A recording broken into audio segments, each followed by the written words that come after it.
Ana je stajala ispred dućana odjećom u kojem je radila njena majka. Imala je običaj navratiti za vrijeme pauze i praviti joj društvo. U obližnjem kafiću majka je obično podnosila izvještaj najnovijih lokalnih događanja, dok je Ana ispijala svoju prvu jutarnju kavu. Jučer popodne stigla je vlakom sa studija da po običaju provede Božić sa mamom i tatom. Sjele su kraj prozora, lokal je bio gotovo prazan, ali topao i udoban i mirisao je nekako svečano. Ana se okrene ka prozoru, po prvi put ove godine ukazao se sitan snijeg. Sve više je voljela ovaj gradić s njegovom pitomom okolicom. Svuda uokolo ravnica, dokle god ti pogled seže. Uživala je u danima koji se sporo vuku. Ovdje vrijeme kao da stoji, za razliku od vreve velikog grada. Međutim, čudno u isto vrijeme osjećala se svake godine sve manje dijelom rodnog grada, a i njen krug prijatelja, rodbine i poznanika bivao je sve manji. Sad je već gotovo svo vrijeme praznika provodila sa majkom i ocem ili sama sa psom. Ah, Pino, kakva uživancija, stigla sam pješice. Miriše na Božić, a evo nam i snijega, reče Ana. Što ima, mama? Jedva da netko i uđe, moja Ana, moli Boga da ne propadnemo. Ima već duže vrijeme od kako se govori o zatvaranju tvrtke. Anin otac već je neko vrijeme bez posla i obiteljska ušteđevina već je ozbiljno načeta, ali na takav život već su navikli i strpljivo čekaju bolja vremena. Kata se nije mnogo zadržavala na toj temi, već požuri priopćiti novost. Viki i Josip su se zaručili. Oslobodi prvu polovicu lipnja, moramo pomoći, red je. Obavijesti ju Kata hladno. Ah, super. Ana je bila pomalo zbunjena i iznenađena. Nisam sigurna. U lipnju imam najveću gužvu. Viki je Anina rođakinja u drugom koljenu. Uvijek su se slagale, a posebno u srednjoj školi kada su postale nerastvojne. Istini za volju, ono što ih je najviše spajalo u to vrijeme bila je njihova strast za izlascima i putovanjima. U ovoj maloj konzervativnoj sredini, njihovoj probuđenoj strasti za životom i nije bilo lako udovoljiti. Stalno su bile u potrazi za novim uzbuđenjima i pritom su se sjajno zabavljale. Bile su to za Anu uspomene koje razvlače osmijeh na usnama i poželjela je da se može još jednom vratiti u život bezbrižne srednjoškolke koja je živjela samo koju godinu ranije. Sjetivši se kako sada izgledaju njeni odnosi sa Viki i ostalim društvom, nestade osmijeha i Ana se trgne iz misli i zagleda svu majku, pokušavajući uhvatiti smisao bujice koja je izlazila iz nje. Eto, ovo nam je dobra prilika da se okupimo obiteljski, a i Sandra i Milan su se već pomirili s Vikinim izborom. Što da rade, nitko ih ništa ne pita. Ne znam što vam je svima, on je dobar momak, reče Ana odsudno. A Viki je pametna djevojka, trebala otići na fakultet, rekla sam ja Sandri, ali uzalud, ne bi je svi vrazi potjerali. Pusti mama, ne mora svatko na fakultet. Viki voli svoj kraj, ako je sretna ovdje, zašto bi odlazila? Uostalom, mnogi od nas misle da nas sreća čeka tamo negdje, ali to još nisam saznala. Možda bi ja bila sretnija da sam ostala. Opet ti filozofiraš, još ću ti opet ja nešto biti kriva. Naravno da je bolje da se makneš malo od kuće, stekneš nova iskustva i kontakte. Zato smo ja i tata štedjeli cijeli život. Ok, mama, ne žalim se. Iskreno da ti kažem, ne bih voljela da si na Vikinom mjestu. Sad je kako je, a možda se dečko stvarno odlučio za miran život, nećemo ih ureći. Jesi se javila, Viki, mogla si navratiti do njih, pa i tetak i tetka te nisu dugo vidjeli, uvijek pitaju za tebe. Ana voli svoju tetku i tetka i malu Lili, Vikinu sestru, ali ni oni, ni Kata nisu svjesni da ona i Viki nisu više tako bliske, zapravo bliskost je potpuno nestalo i ostala je samo učtivost. Nikada se nisu svađale, jednostavno su se prešutno udaljile. Neki oblak zamjeranja i povrijeđenih osjećaja ostao je lebdjeti nad njima. Ana se sada ponovno sjećala dvije djevojčice i djevojke koje su po mnogo čemu bile slične, ali opet različite. Viki je djevojka plavo-bijele kose, nasmijana, živahna, pristupačna i popularna.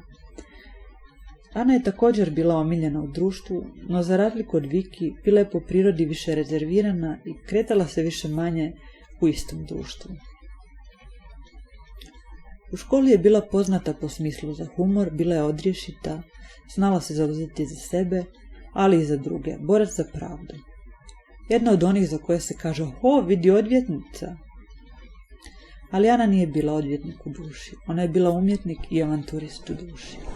Izvana je izgledala mirna i simpatična djevojka ravne smeđe kose do ramena, kestenjastih očiju. Djelovala je kao odlučno biće, ali i tu je izgled prevario, jer Ana zapravo nije znala što točno želi. A to se odnosilo na svaki dio njenog života. Teško da je to itko primijetio, ali kad bi samo malo bolje pogledao, shvatio bi da Ana nije sigurna u svoj izbor profesije, ni prijatelja, ni dečka. Ova njena loša karakteristika ogledala se i u mnogo manjim stvarima. Ana je ponekad željela velike stvari u životu, veliku karijeru, veliku ljubav, veliko poštovanje, a ponekad ništa od toga nije željela. Po pitanju druženja nikada nije imala veliko društvo, sada na fakultetu taj krug se proširio, kretala se među mnogim ljudima, upadala u mnoge kombinacije, ali zadnje vrijeme osjećala se kao da ju je takva promenada ljudi kroz njen život umorila i sve više težila samoći, a opet u samoći bila usamljena. Sad je njena zbunjena priroda dosegla vrhunac. Bojala se da nije postala Vuk samotnjak. Veselila se ovim praznicima, da malo složi kockice u glavi, napuni baterije i krene dalje. Ana, opet me ne slušaš. Uzmi popis za kupnju, nosite u kući i nemoj da nađem opet laptop na kuhinskom stolu. Sad moram ići. Kata je uvijek bila brižna i požrtvovna, ali isto tako uvijek je imala pomalo patronizirajući stav. A ni ovaj put nije bila svjesna što se odvija u duši njenog jedinog djeteta. Nakon kupovine Ana se požuri kući. Zaboga, izgubila sam pola dana. Čekala ju je knjiga kao što obično čeka svakog studenta prava. Zbog toga je konstantno bila nervozna. Uđe u stan na zadnjem katu, baci vrećicu na stol. Stan je bio prazan, tata je boravio u staroj vikendici, 10 km od grada. U isto vrijeme počinje pripremati juhu od rajčice, njenu omiljenu, i preturati po ormarićima u potrazi za kavom. U juhu je ubacila jaje, pa je računala da je za objed dovoljno, a potom će se baciti na glavno jaje, kavu i cigarete. Otpočela je ritual ispijanja kave na terasi koja gleda na ulicu. Sa svih strana bilo je pusto. Baš kada je krenula u susret svojoj knjizi, oglasi se zvono na vratima. Silvija! Ana, pa jesi konačno stigla, spremila sam nam zalihu, eno čeka kod mene. Znam da ti majka dolazi ovamo nakon posla, pa mi molim te spremi jednu kavu da budemo civilizirani, smijala se Silvija. Silvija je bila 2 godine mlađa od Ane. Počela su se intenzivno družiti za vrijeme praznika prošle godine. Ranije su bile samo poznanice. Protekle godine Silvija i Marija bile su Anino jedino društvo u rodnom gradu. Silvija, njena susjeda, bila je izuzetno energična, vesela i druželjubiva. Prilično se naputovala i posjedovala je neviđenu količinu fotografija i suvenira. Nije bilo boljeg društva za izlazak od Silvije i Ana se baš čudila kako joj je to ranije promaklo, a bila je i sjajan prijatelj.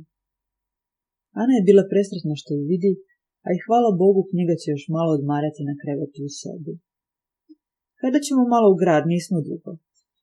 Nije lako raditi s djecom, treba mi ispušni ventil. Silvija bila učiteljica u lokalnoj osnovnoj školi. Zaposlila se prije pola godine i već je lagano započela samostalni život i planiranje budućnosti, dok je Ana bila tek na 3. godini fakulteta i pojma nije imala kako bi trebao izgledati njen život. Moram učiti, ja sutra idem s mamom na selo. Ne planiram ići dalje od stražnjeg dvorišta. Sjedi, što ima novo kod tebe? Ništa novo, ali ljubav je u zraku, pa sam se nadala da ćemo malo zajedničkim snagama u potragu za mužem. 1 godinu skrivanja bilo je dosta. Ah, Silvija, pa već znamo svakog i sve o svakom. osim ako ima nekih došljaka ili se netko rastao. Ma organizirat ćemo mi neki izlet u Italiju, a do tada možemo ovdje s moje terase gledati s visoka na ulicu. Srela sam Josipa i Viki prošlu subotu u pubu, sjedili su za šankom. Razgovarali smo kratko. Ništa mi nisu rekli, ali čujem da su se zaručili, vjerovatno znaš. Znam, rekla mi je mama, bez brige, to mi prošlo. Dobro, nadam se da će biti sretni i Viki zaista sijali sreće. Vidi se da ga voli. Bez brige, ne zamjeram joj ništa, vjerujem. Josip je bio slobodan momak kad su počeli izlaziti, a i ovdje nema baš mnogo momaka na izbor, iskreno govoreći. Viki je uvijek bila gladna ljubavi, Josip ima onu očinsku crtu, moraš priznati. Ana bi radije o nekoj drugoj temi, ali nije zamjerala Silviji, čak je i sama bila uvjerena da ga je preboljela. Ana je imala snažnu moć autosugestije, ali ovu večer sve će se srušiti kako od karata. Hajde da složimo mi onaj naš tradicionalni sok, misleći na domaći sok od cikle i voske, jer zdravlje je na prvom mjestu. Draga, da ti kažem odmah glavnu vijest, reče Silvija meškoljeći se na stolici. Josipov budući kum na vjenčanju koji je stigao iz Londona, nitko ništa o njemu nikad nije čuo, ali je zgodan i šarmantan, onako prikriveno divlji, a opet drag poput Josipa. Ana je znala za Nikija, obraduje se pri spomenu lijepog Nikija, blage oči, pomalo sjetne, pravi ulični mangut gentleman. Djelovao je kao Josipov brat blizanac, pa je imala osjećaj da se dobro poznaju. Iznenada je poželjela da sjedi sa njima oko nekog drvenog stola negdje u zadimljenom pubu uz piće i smijeh. U Josipovom društvu uvijek se osjećala spokojno, kao kod svoje kuće, a ni sekunde joj nije bilo dosadno. Bili su to momci od akcije, ideala i integriteta. Zovi se Miki, nisam jedina koja je bacila oko na njega. Sve slobodne cure sada u pratnji svojih prijateljica plešu oko njega kao mačka oko vruće kaše. Baka kaže da je znala da je to mafija, drogeraši diškoristi. Što kažeš, Silvija, da ipak malo izađemo? To te ja pitam, srknemo po još jednu pa pokret. Ana je nabacila na sebe uske traperice, dugu crnu majicu kratkih rukava i odmah preko toga svoj kapuć. Stari ofucani kapuć. Nije voljela biti sputana kad odlazi u grad, ne želi biti opterećena brigom za novi kaput, važno je da ga može odložiti bilo gdje. Bezbroj puta su znali onako pijani se trijezniti ispred puba, sjedeći na njenom kaputu. Uvijek je nosila čizme do koljena, u njima je držala novac i osobnu iskaznicu, cigarete i upaljač držala je u stražnjem džepu, tako da su i ruke bile slobodne, nije morala nositi torbu. Prošla su park i uputila se u pub. Bilo je još rano za izlazak, oko 8 sati. Voljele su izaći malo ranije dok nema gužve, zauzeti mjesto, vidjeti tko će im se pridružiti za stolom i podružiti se malo sa konobarima. Večeras je na dužnosti bio njen prijatelj iz srednje škole Matija. Iznenadio se kad ju je ugledao. Oho, koga to moći vide, već sam mislio da ću te prije vidjeti u novinama nego ponovno ovdje.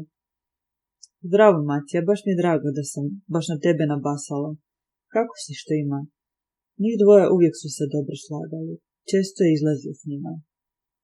Evo sve po starom. Čemu dugamo čas? Nije valjda da fali tuluma na fakultetu. Ili smo ti falili? Da znaš da jeste, i to je bila istina.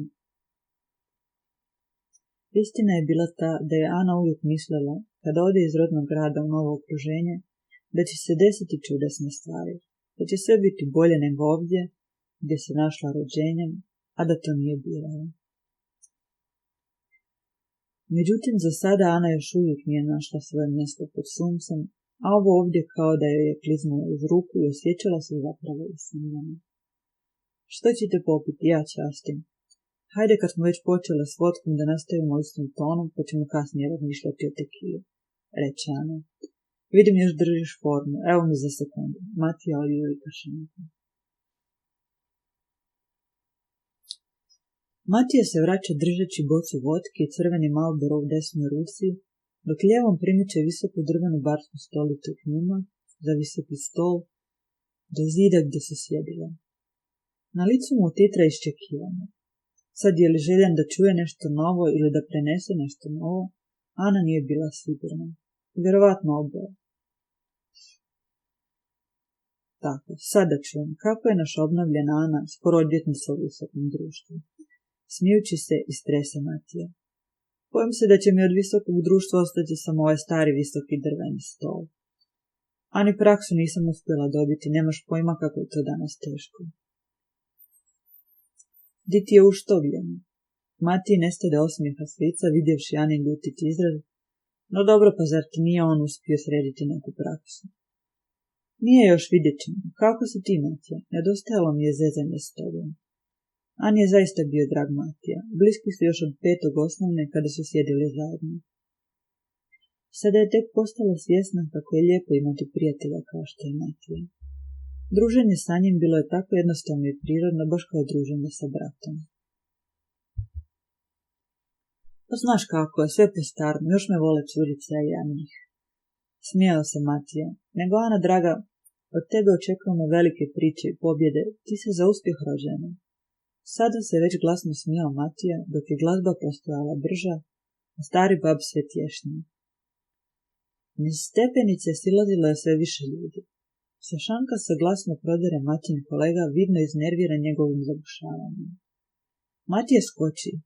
Cure, vratim se prvom prilikom, reče vragolasto i odjuri na posao. Opa, ti si našla već svog princa.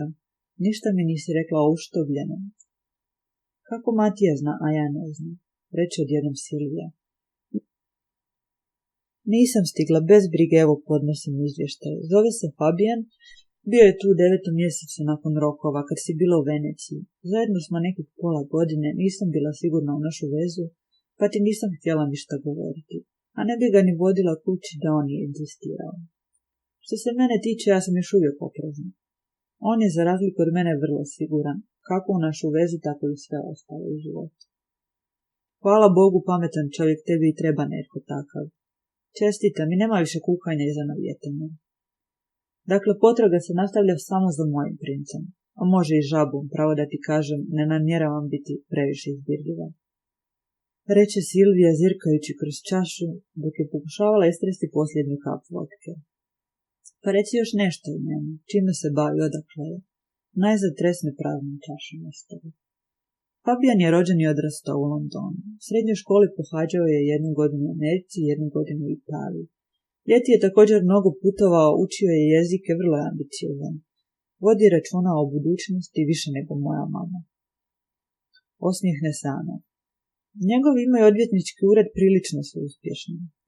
On studira sa mnom, na zadnjoj godini nisam ga viđala ni primjećivala nigdje sve do studentskih prosvjeda prošle godine. Da, čula sam za prosvjede.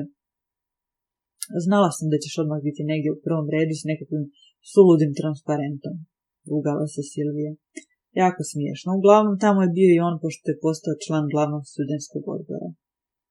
Upoznali smo se ispred faksa, prišao mi je, pozvao me na kavu, tako je to krenulo. Prilično obično. Ana završi svoju priču nekako prerano. Nisi još gotova, nećeš se izvući, ali za sada pauziramo jer ni za stepenice upravo silazi ko drugi do Miki. Nova zvijezda novog kraja, prati ga cijela svita. Čekaj, ne okreći se. Ana se ukoči, a iznutra osjeti blago treperenje i usplahiranost. Protrese glavom, odlučna da se sabere. Izvuče cigaretu iz kutije i pripali, ali sada su joj se i prsti tresu. Doljeva vodku svim srcem se nadajući da uz Mikija ne ide i Josip, jer sada je postalo jasno za taj susret, očito nije bila spremna. Mikijevo društvo smjestilo se nasuprot njih dvije, bliže šanku, i sada je Ana gledala prema njima, a Silvija mi je bila okrenuta leđima, stoga se je nervozno latila na naslovne stolice i rotirala tek toliko da baci pogled prema pridošlicama. Josip nije bio s njima i Ana se odjednom razočara. Uza sve to bila je pomalo i ljuta, planirala je opuštenu večer, a dobila je borbu sa kakvim oprečnim osjećajima, s kojima sada nije željela imati posla. Čekaj, pa ti sigurno znaš Mikija, zašto mu se ne javiš? Daj molim te, samo mu mahni. Nadiće Silvija.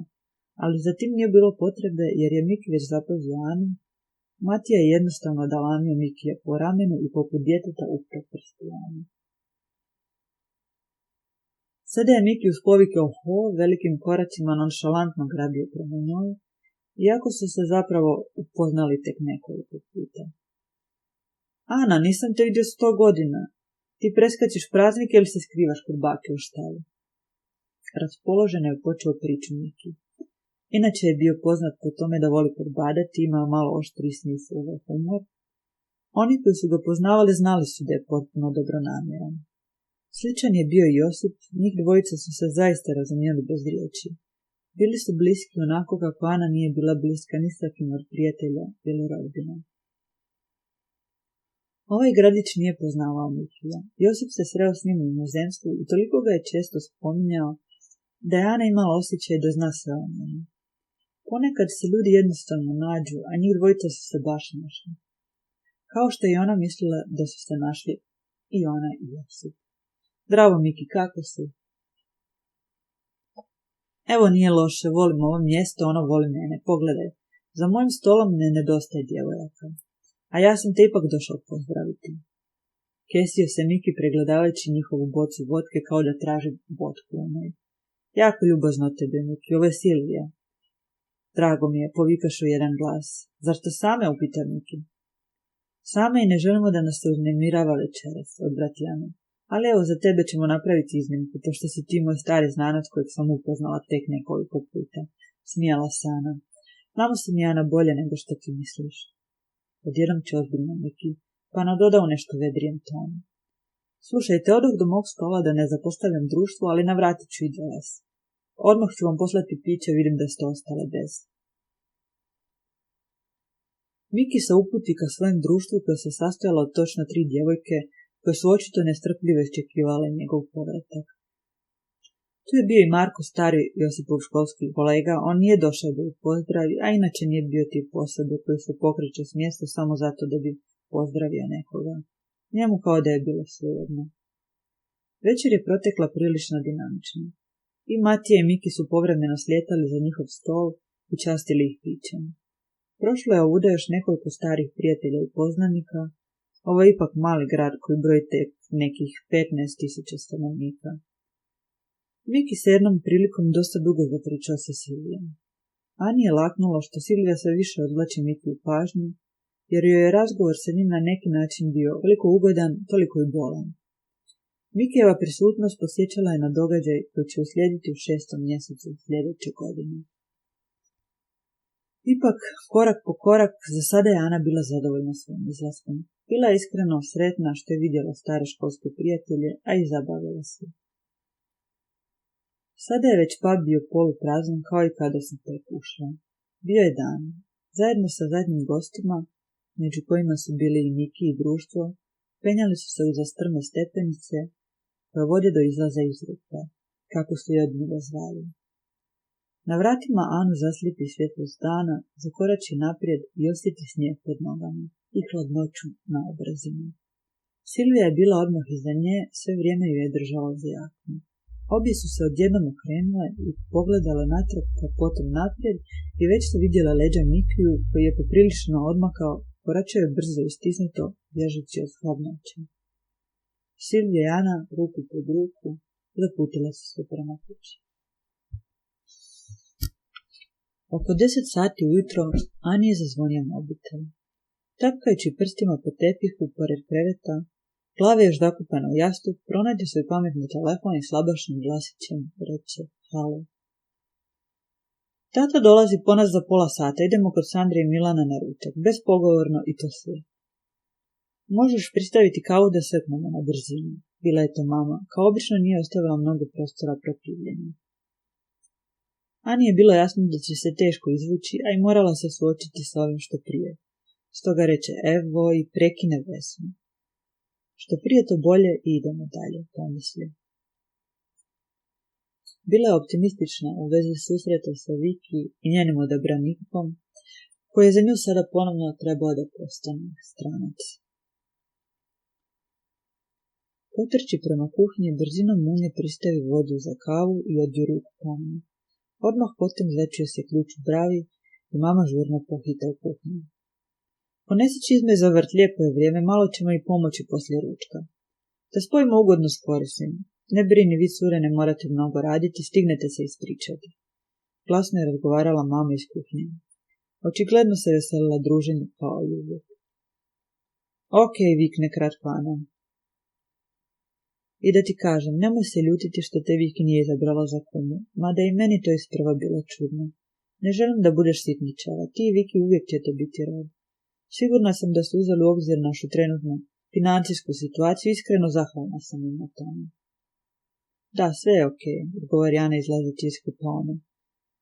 Njih dvije stigle su još u miru da popiju kavu, majka je listala novine glasno komentirajući, a onda se odjednom zagleda u Anu, koja je u polusnu objema rukama obavijala vruću šalicu kave i zatvarala oči kad god je uhvatila priliku da ju se majka ne obraća. A vidim, bila si vanin, nemam ništa protiv, ali gledaj da iskoristiš praznike za učenje. Koliko ima od kada si položila zadnji ispit? Ranije si sve ispite davala redovno. Nadam se da ne posustaješ. Gledaj da završiš što prije, ja i tata ćemo se snaći, tvoje samo da učiš. Ja da učim, a Viki da se udaje, izvali Ana nonšalantno. Tako je, a i ona je mogla da je htjela. Odrešito čekata i pomalo ljutito. Zatim nadoda nešto nižim tonom, barem da je muža odabrala kako treba. Tata se upravo parkirao, čulo se pucanje šljunka, a ispred sebe vidjeli su Sandru, Milana i Maru Lili. Stajali su uredno poredani kao čunjevi, odbor za doček. Tata povuče ručnu, mama iskoči iz auta, potom izađe Jana kao da je usporeni film. Mala plava Lili stvori se časkom i poskočivši zagrli Janu. Nisam te 100 godina vidjela. Moraš nam vidjeti vjenčanicu, nestrpljivo će dijete. Hoćemo, sve stignemo, nasmije se Ana. Držeći Lili za ruku zagrli tetu i tetka i svi zajedno putiše se u kuću. Tamo u kuhinji za stolom sjedili su u tišini Viki i Josip. Ani su odjednom noge otežale, ali priđe Viki s blagim osmijehom na licu i zagrlio. Fiksirajući pogled na Viki, odbijajući gledati u njega, upitaju, kako si? Odlično, evo pazimo na ručak, skoro će, drago mi je da si došao. Da, ma to vrijeme proleti za čas, bunjeno Čanom. Nije željela završiti konverzaciju sa Viki, ali morala je sada konačno pozdraviti i njega. Udahne, otrgne oči od Viki i pogleda u Josipa koji je polako dizao glavu i upirući se objema rukama u stol, ustajao da pruži ruku. Ukaže joj se taj poznati lik nakon dugo vremena, srce joj je preskočilo i Ana ponovno osjeća ono isto oduševljenje kao kada ga je prvi put upoznala. Imao je neki poseban gard, neku prisutnost i toplinu. Njegova široka ramena uvijek su pomalo bila nagnuta naprijed, i se uvijek činilo kao da će joj svaki čas odati neku tajnu. Obično je izgledao pomalo neuredno, boemski, ipak je zračio nekom otmjenošću. Tu je sliku ona dobro pamtila i nosila za sobom. Jedino novo što je sada vidjela, to su njegove crne oči. Sada su joj djelovale mnogo mirnije nego ikad prije, manje znatiželjne i manje živo od onog para crnih bisera kakve ona pamtila. Ovoga puta nije ih znala čitati tako dobro i to je spusti na zemlju i u sekundi se rastuži. Ipak pruži ruku i pozdravi. Zdravo, Josipe, kako si? Trudila se da bude što više službena. Ja sam dobro, Ana, a ti? Odvrati on nekim glasom, gledajući pravo u nju i ne pomaknuši se s mjesta. Kod mene sve po starom, znaš kakav je studentski život. Dolazi li još netko, treba pomoć oko ručka? Upita, ogledavajući se oko sebe, tražići izgovor da napusti ovaj razgovor. Ma ne, sve je pod kontrolom, stol smo već postavili u boravku. Doći će nam i kum, Miki, znaš ga. Josip, ako nemaš ništa protiv da odemo ja i Ana u moju sobu, da joj pokažem vjenčanicu. Ti uzmi aperitiv, baci oko na meso, sad će mama zapričala se. Ubaci se Viki, kao da je znala da joj je sad potreban pojas za spašavanje. Idem i ja, prikrpila se tu odmah i mala Lili koja sva sjela od sreće. Kada su ušli u Vikinu sobu, Ana ugleda na krevetu bijelu vjenčanicu. Idem se odmah obući da vidiš kako mi stoji, žurno će Viki. Začas je obukla vjenčanicu i rotirala se pred Anom. Koliko god da su se udaljile, ipak su bile obitelj, nisu se mogli izbjegavati, a da ne izazovu pravu buru u obitelji. Stoga su se na neki način šutke sporazumjele da se ponašaju onako kako se od njih i očekuje. Nakon što su razgledale vjenčanicu, Raspravili su sve ostale detalje od kojih će se sastojati vjenčanje. Najzad Viki skupi hrabrost da ju upita: jesi li našla kog novog? Ana nije bila raspoložena za taj razgovor. Još se ni sa Silvijom nije ispričala na tu temu, pa je pokušala da skrati rekavši: da, ali tek smo pola godine zajedno. S tim da se ne viđamo toliko intenzivno. Zove se Fabijan i studira pravo kao ja, skoro će diplomirati. Tome se Viki iskreno obraduje. Baš mi je drago, kako misliš tek pola godine? Hajde pa ja i Josip smo zajedno godinu dana. Sve će doći na svoje mjesto, imat ćemo mi još jednu svadbu, veselim se da znaš. Polako, nisam baš sigurna, daleko sam ja od ideje. Obuzdavala je Ana Vikinu iznenadnu raspoloženost. Idemo vidjeti gdje je Josip, no želim ga ostaviti predugo s nama. Dođi, popit ćemo jedan aperitiv prije ručka. U boravku su sjedili tetak i Miki. Stigao nam je kum, vikao je tetak. Gdje je Josip, upita Viki. Eno ga u kuhinji, uposlila ga žena. Smijao se tetak. Viki krene za njim, a Ana se pridruži onom dvojcu koji je veselo ispijao aperitiv već neko vrijeme. Osjećala se sigurnije ovdje, ona i Miki jednostavno su nastavili gdje su stali neku večer, a tetak je pričao svoju priču ne primjećujući da ga dvoje mladih jedva prati. Sjedeći u starom naslonjaču, Ana je zalutala mišljenje. Iako je bila i pospana i umorna, u njoj su se više dizala prašina. Njeni osjećaji prema Josipu su se probudili i trebala se ponovno boriti sa njima. Danas u tetkinoj kući osjećala je nepravdu. Nije željela biti ljuta, najviše svemu bila kriva sama. Ali duboko u sebi bila je ljuta i na Viki, i na sebe i na njega. I na cijeli svijet. Nije se mogla otresti osjećaja da sebi nešto duguje, rađala se njoj želja da nešto poduzme. U trenucima Groznićevih misli bila je spremna na sve, samo kad bi znala što on više osjeća. Najzad bi ispopao osjećaj krivice i osjećala se glupo. Pa ne bi se ženio da još uvijek osjeća nešto prema meni, i ja svašta umišljam. Idemo dalje, pomislila je. Ručak od tetke protekao u dobrom raspoloženju, barem što se starije generacije ticalo. Podmladak je uglavnom igrao igru mačke i miša. Ana se grčevito držala Mikija, i njemu je to bilo potpuno jasno. Pokušao je olakšati situaciju izbjegavajući Josipa i Vikiju. Za ručkom su glavnu riječ opet vodili stariji, šaleći se i prosipajući savjete. Ponašali su se kao da su vrsni poznavaoci svačije budućnosti i sudbine. Ana je bila sve ljuća, nakon ručka bacila se na pospremanje, a Miki odvukao Josipa u dnevni boravak. Činilo je se da se precijenila i sve teže je podnosila situaciju. Jedva je dočekala povratak u stan. Pod izgovorom da je upatila gripa, požurila se u svoju sobu i briznula u plać. Bila je očajna jer više nije mogla lagati samu sebe. Voljela ga je, a pred njenim očima on će se zakleti na vječnu ljubav drugoj i što je najgore postati dio njene najbliže obitelji. Djelovalo je kao osuda ili kazna koju se ne može umaknuti. Bilo je stid priznati bilo kome koliko je sve to teško palo. Izlaza nije vidjela, osim da ga prestane voljeti, a to do sada nije uspjela. Otvorila je oči istrpljena, odmah zaspala. Probudilo je kucanje na vratima i bila je to mama. Jesi dobro, skuhala sam ti čaj, mi idemo, Ana, ostavljamo te. Sad si u miru, pa možeš učiti. Dobro sam, evo sad ću ustati, samo vi idete. Jer govori pokrivajući se preko glave. Ubrzo se zalupiše vrata i mama i tata već su bili na putu ka vikendici. Sada se Ana ustane, vani se već smračilo bilo 8 sati. Upali svjetlo u sobi i ugleda ponovno svoju knjigu koja je čekala od onog dana od kada je i došla.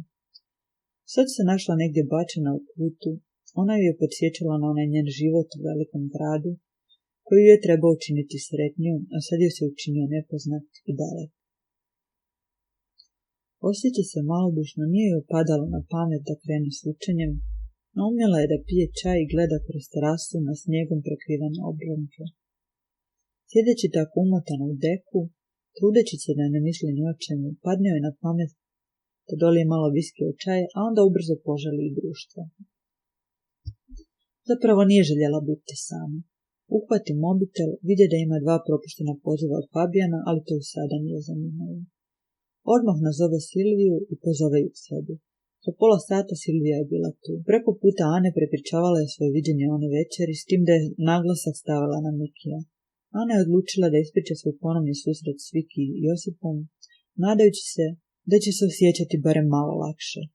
Svoje osjećaja nije do kraja ogolila, ponovno se trudila da bude optimistična, ali Silvija je otprilike bilo jasno, znala je čitati između redova.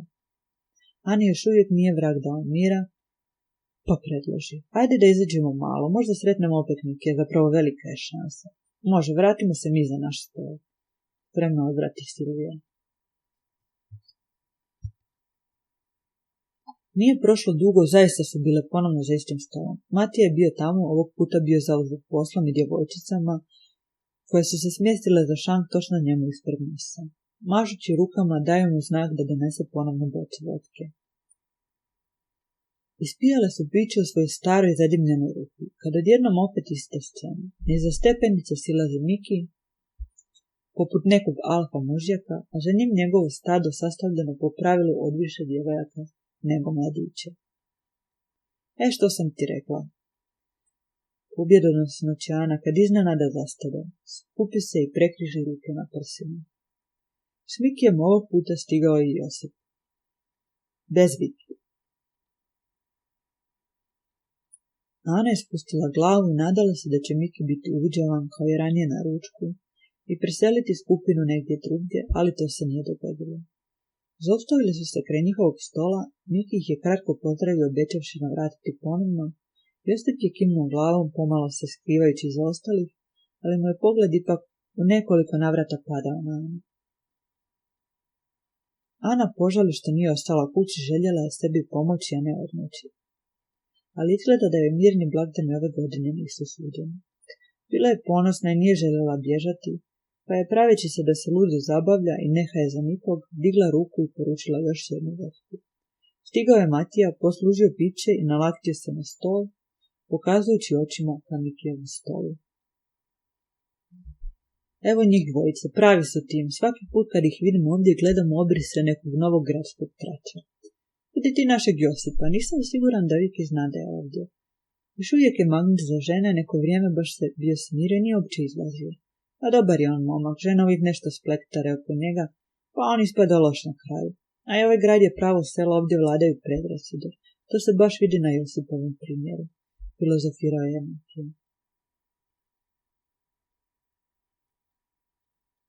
Josipa su odgojili baka i djed. Roditelji su mu bili na glasu kao problematični, zapravo su više bili dvije izgubljene duše. Otac mu je bio alkoholičar, umro je rano, a majka je sve vrijeme radila u Londonu. Tamo se i preudala. Rijetko je dolazila, a Josip je prvi put otišao u London po njoj tek u srednjoj školi. Rastao je vrlo skromno, ispod prosjeka, dok je Ana u djetinjstvu imala što je poželjela. Otac je tada bio na dobrom položaju. U srednjoj školi Josip je bio prilično nestašan i buntovan, ali uvijek je pokazivao neku odlučnost, što je osobina koja nije bila svojstvena ni njegovim roditeljima, ani Ani. Imao je bezbroj ideja, nije želio sjediti u klupama, želio je bolji život i smatrao je da na tome treba početi raditi odmah. Za početak se zaposlio u jednom baru, smatrao je da je spojio ugodno s korisnim. Uvijek je negdje nešto radio. Mnogi su ga u gradu poznavali i simpatizirali, ali malo tko je zapravo vjerovao u njega i smatrao da je previše raspušten. Zbog predrasuda prema njegovim roditeljima i odrastanju, spremno su dočekivali njegove nestašluke i mladenačko mangupiranje, kao dokaz da taj mladić neće daleko dogurati. Konzervativna sredina držala je palčeve nekoj drugoj djeci, koja su se više uklapala u dobro poznati svjetonazor. Unatoč svemu, Josip je ipak uštedio nešto novaca i nakon srednje škole proveo neko vrijeme u Londonu. Radio je dva posla, bavio se nekim poslovima na rubu zakona. Radilo se o preprodaji automobila. Radio je to vrlo kratko, onoliko koliko je smatrao da mu treba. Bio je spreman i na taj rizik samo da bi postigao ono u čemu je u životu sanjao, a to je da postane svoj gazda, da se vrati u svoj grad kao uspješan, a još uvijek mlad čovjek. Želio je svoj posao, svoju ženu pored sebe, a prva koja se u njegovu sliku savršeno uklopila bila Ana. Računao je da dalje neće morati sam i da će zajedno graditi snove i život u kojem će oboje uživati na neki nov način. Za sada je na poslovnom planu postigao prvi korak. Najmio je lokal i otvorio mali restoran koji se najčešće pretvarao u salu za vjenčanja ili razne proslave. Tu su oni Viki namjeravali održati svoju svadbu. Vjenčanje sa Viki trebalo je biti ostvarenje drugog dijela sna, trebalo je popuniti upražnjeno mjesto. Josip nije bio tip vičan čekanju, želio je sve odmah i nije volio gubiti konce svog života iz ruku. Morao je imati kontrolu. Mislio je da je sve pokrpao i posložio kockice, međutim kako je večer odmicala, što su se više množile čaše pred njim, to se više ljuljala njegova kula od karata i oči su mu se više bježale hrane na stolu.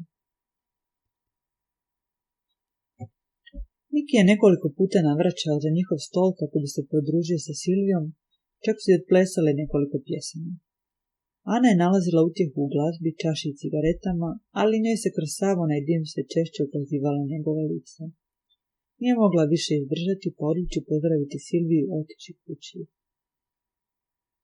Nije joj namjeravala dopustiti da ode s njom, željela ju je gurnuti u Mikijevo naručje. Vidjevši Anu u kutu lokala kako prevrće jaknu i tražići svoju, Josip odjednom osjeti kako ga noge pokreću i kao protiv njegove volje nose kamen. Ana je zgrabila svoju jaknu i držeći ju pod miškom pokušavala popraviti nered koji je usput napravio.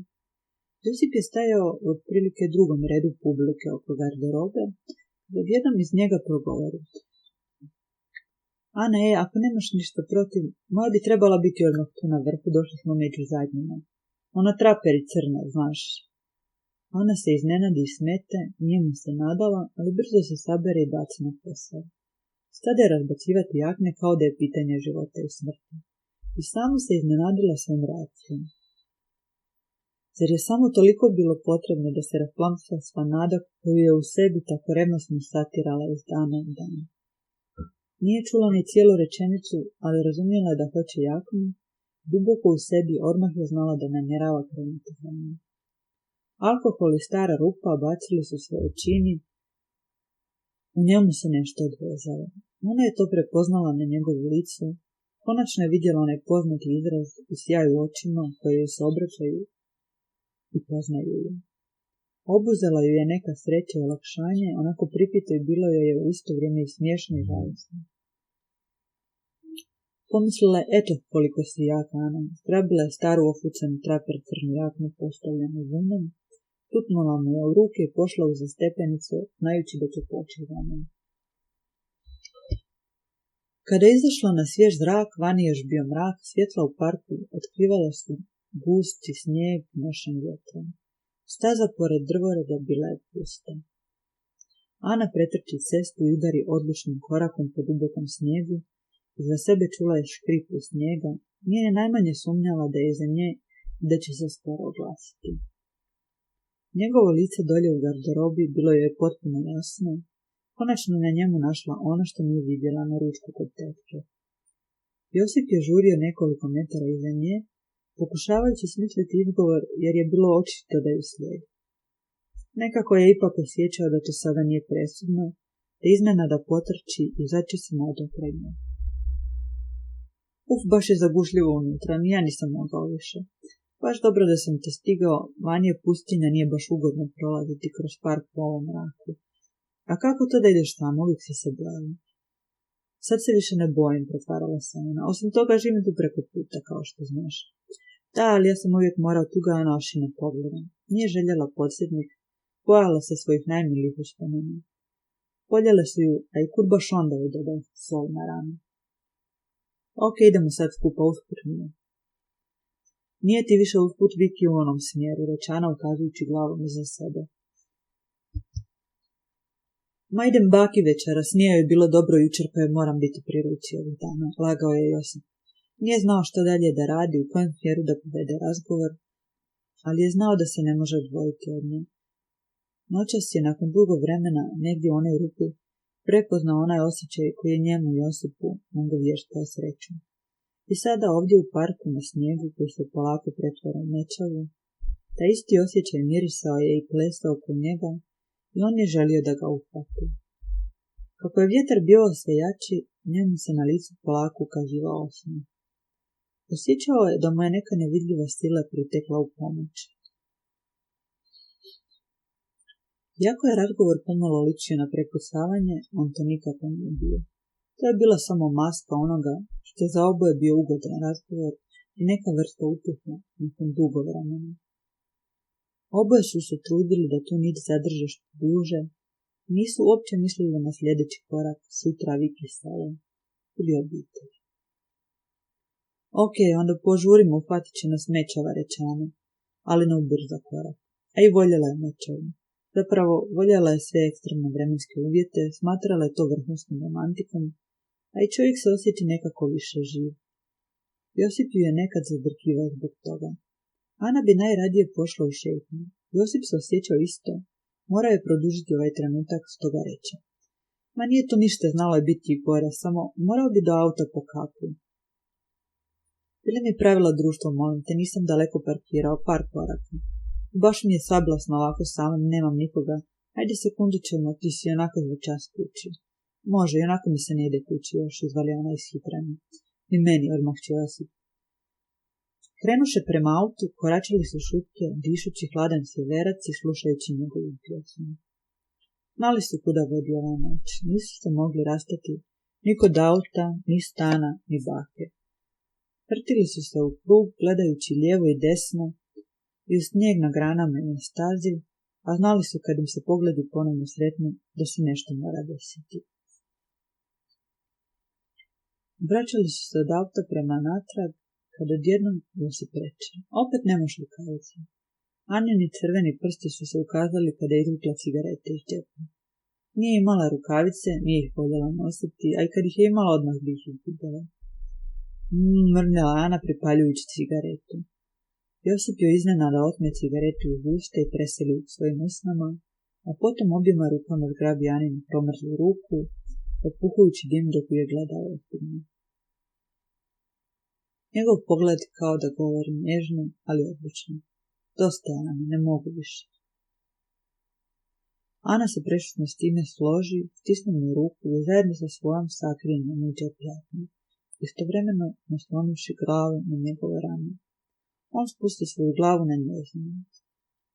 Stajali su tako, stišćući jednu drugom ruku, dijeleći cigaretu. Kada je opušak pao na snijeg, Josip uhvati njenu glavu, Ana podigne pogled, zagleda se u njegovo lice i baci se na njegova prsa. Josip je snažno obgrlio, privijajući ju bliže i tražeći joj lice ispod kape i kose i ljubeći ga. Ana najzad uzme obje njegove ruke, podigne glavu i on spusti svoje usne na njenu. Stajali su tako nepomični, ljubeći se dok ih je vjetar šibao po licu, a onda odjednom, držeći se za ruke, potrče što su brže mogli, bio im je zadnji čas da uteknu pod izaledničavom.